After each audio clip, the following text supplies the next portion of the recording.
গান হবে, চুপ। গান শুনতে চাইলে চুপ করে থাকতে হবে। সে কিছু বলছে আমি কিছু বলবো না, এরকম মেয়ে আমি না। কথার পৃষ্ঠে যদি কথা না হয় তাহলে গান হবে না।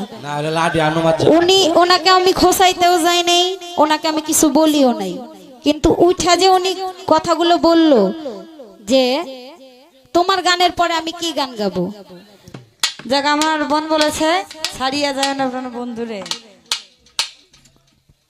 বিষের জ্বালাই হলো না, মায়াই ফুরলা না, প্রেমই করলা না, ভালোই বাসলা না, প্রীতি করলা না, ছাইরা গেল কিভাবে। এখন আমি এই গানের পরে কি গান করতাম আমার একটু বুঝাই দেন তো বোন। তুমি একটা শিল্পী, কোন গানের পরে কি গান গাইতে হবে তোমার অবশ্যই জানা থাকা দরকার। আমি এমন কোনো গান করি নাই যে গানের পরে আর কোনো গান নাই, এরকম কোনো গান আমি করি নাই কখন।